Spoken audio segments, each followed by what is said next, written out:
എല്ലാവർക്കും സൂക്കോ P S സിയുടെ ഒരു പുതിയ വീഡിയോയിലേക്ക് സ്വാഗതം.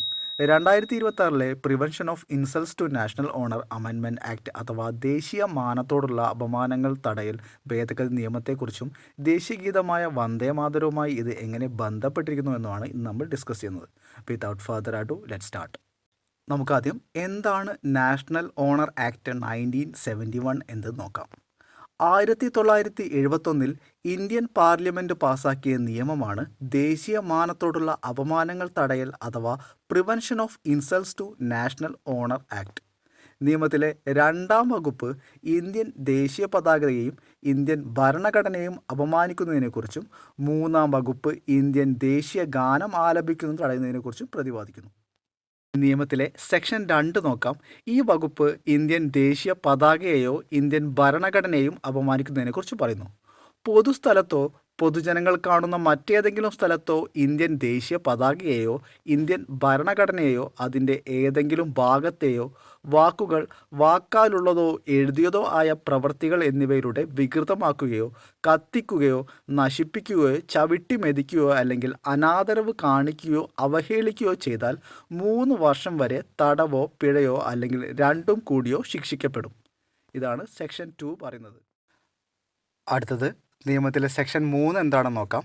ഇന്ത്യൻ ദേശീയഗാനം ആലപിക്കുന്നത് മനഃപൂർവ്വം തടയുകയോ അല്ലെങ്കിൽ അങ്ങനെ ആലപിക്കുന്ന ഏതെങ്കിലും ജനക്കൂട്ടത്തെ തടസ്സപ്പെടുത്തുകയോ ചെയ്യുന്ന ആർക്കും 3 വർഷം വരെ തടവോ പിഴയോ അല്ലെങ്കിൽ രണ്ടും കൂടിയോ ശിക്ഷ ലഭിക്കും. ഇതാണ് സെക്ഷൻ 3 പറയുന്നത്. നിയമത്തിലെ സെക്ഷൻ 3A എന്താണ് പറയുന്നത് നോക്കാം. സെക്ഷൻ 2 അല്ലെങ്കിൽ സെക്ഷൻ 3 പ്രകാരമുള്ള ഒരു കുറ്റകൃത്യത്തിന് മുൻപ് ശിക്ഷിക്കപ്പെട്ടിട്ടുള്ള ഒരാൾ വീണ്ടും അത്തരം കുറ്റകൃത്യത്തിന് ഏർപ്പെട്ടാൽ തുടർന്നുള്ള ഓരോ കുറ്റകൃത്യത്തിനും 1 വർഷത്തിൽ കുറയാത്ത തടവ് ശിക്ഷ ലഭിക്കും. ഇതാണ് സെക്ഷൻ 3A പറയുന്നത്. ഇനി 2026 prevention of insults to national honour amendment act എന്താണെന്ന് നോക്കാം. 1971 prevention of insults to national honour നിയമത്തിലെ 3-ാം വകുപ്പ് ഭേദഗതി ചെയ്യുന്നതാണ് 2026 ദേശീയ മാനത്തോടുള്ള അപമാനങ്ങൾ തടയൽ ഭേദഗതി ആക്ട്. നിലവിൽ ദേശീയഗാനമായ ജനഗണമനയ്ക്ക് ലഭിക്കുന്ന അതേ നിയമപരിരക്ഷ ദേശീയ ഗീതമായ വന്ദേമാതരത്തിനും ഈ ഭേദഗതിയിലൂടെ ഉറപ്പാക്കുന്നു. ദേശീയ ഗീതം ആലപിക്കുന്നത് മനഃപൂർവ്വം തടസ്സപ്പെടുത്തുന്നതും ആലപിക്കുന്ന സംഘത്തെ ശല്യപ്പെടുത്തുന്നതും ഈ ഭേദഗതി പ്രകാരം കുറ്റകൃത്യമായി വ്യവസ്ഥ ചെയ്യുന്നു. എന്താണ് ഇപ്പോൾ ഈ ഭേദഗതി നിർദ്ദേശിക്കാനുള്ള കാരണമെന്ന് നോക്കാം. 1950 ജനുവരി 24 ചേർന്ന ഭരണഘടനാ നിർമ്മാണ സഭയുടെ യോഗത്തിൽ സഭാധ്യക്ഷനായിരുന്ന ഡോക്ടർ രാജേന്ദ്ര പ്രസാദ് ഇന്ത്യയുടെ സ്വതന്ത്ര സമരത്തിൽ വന്ദേമാതരം വഹിച്ച ചരിത്രപരമായ പങ്കിനെ എടുത്തു പറയുകയും ജനഗണമനയ്ക്കൊപ്പം വന്ദേമാതരവും തുല്യമായി ആദരിക്കപ്പെടണമെന്നും തുല്യ പദവി നൽകണമെന്നും അദ്ദേഹം പ്രസ്താവിച്ചു. എങ്കിലും ദേശീയഗീതത്തിന് ജനഗണമനയ്ക്ക് സമാനമായ നിയമപരിരക്ഷ നൽകുന്ന പ്രത്യേക നിയമനിർമ്മാണം ഇതുവരെ ഉണ്ടായിരുന്നില്ല. ഈ വിടവ് നികത്തുന്നതാണ് പുതിയ നിയമം. ഇതിലൂടെ 1971 നിയമത്തിലെ 3-ാം സെക്ഷനിൽ വന്ദേമാതരത്തെ കൂടി ഉൾപ്പെടുത്തി. ബില്ലിൻ്റെ നാൾവഴികൾ നോക്കാം. 2026 prevention of insults to national honour amendment bill രാജ്യസഭയിലാണ് ആദ്യം അവതരിപ്പിച്ചത്. 2026 ജൂലൈ 24 രാജ്യസഭയിൽ അവതരിപ്പിച്ചത്. ജൂലൈ 29 ബിൽ രാജ്യസഭയിൽ പാസ്സാകുകയും തുടർന്ന് ജൂലൈ 30 ലോക്സഭയിൽ പാസ്സാകുകയും ചെയ്തു.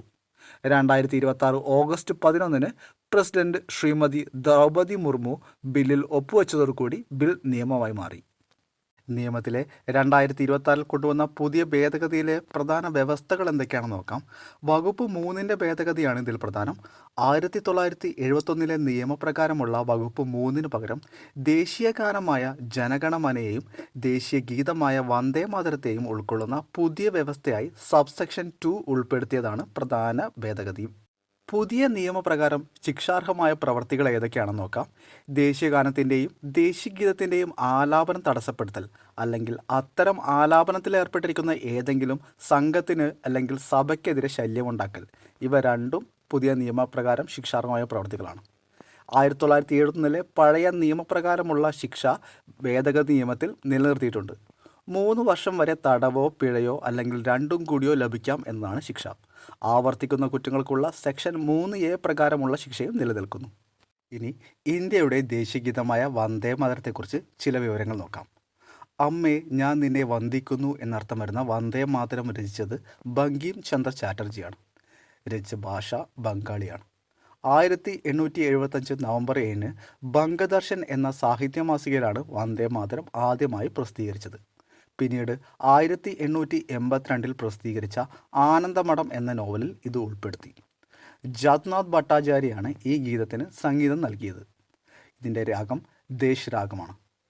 ദേശീയഗീതത്തിൻ്റെ 2 ചരണങ്ങളടങ്ങുന്ന ഹ്രസ്വ പതിപ്പ് ആലപിക്കാൻ എടുക്കുന്ന സമയം 65 സെക്കൻഡാണ്. പൂർണ്ണ ഔദ്യോഗിക പതിപ്പിൽ 6 ചരണങ്ങളുണ്ട്. ഇത് 3 മിനിറ്റും 10 സെക്കൻഡും എടുക്കും ആലപിക്കാൻ. ദേശീയഗീതം ഇംഗ്ലീഷ് പരിഭാഷ നടത്തിയത് അരബിന്ദോ ഘോഷാണ്. ദേശീയഗീതം മലയാളത്തിലേക്ക് പരിഭാഷ നടത്തിയത് CS സുബ്രഹ്മണ്യൻ പോറ്റിയാണ്. രവീന്ദ്രനാഥ് ടാഗോർ 1896 കൊൽക്കത്തയിൽ സംഘടിപ്പിച്ച ഇന്ത്യൻ നാഷണൽ കോൺഗ്രസ് സമ്മേളനത്തിൽ ആദ്യമായി വന്ദേ മാതരം ആലപിച്ചു. സ്വതന്ത്ര സമര കാലഘട്ടത്തിൽ പ്രതിരോധത്തിന് ശക്തമായ പ്രതീകമായി വന്ദേ മാതരം മാറിയിരുന്നു. 1905 ഓഗസ്റ്റ് 7 സ്വദേശി പ്രസ്ഥാനത്തിൻ്റെ കാലത്താണ് ഇത് ആദ്യമായി ഒരു രാഷ്ട്രീയ മുദ്രാവാക്യമായി ഉപയോഗിച്ചത്. 1907 ബെർലിനിലെ സ്റ്റുട്ട്ഗാർട്ടിൽ മാഡം ഭിക്കാജി കാമ ഇന്ത്യക്ക് പുറത്ത് ആദ്യമായി ത്രിവർണ്ണ പതാക ഉയർത്തിയപ്പോൾ പതാകയിൽ വന്ദേ മാതരം എന്ന വാക്കുകൾ എഴുതിയിരുന്നു.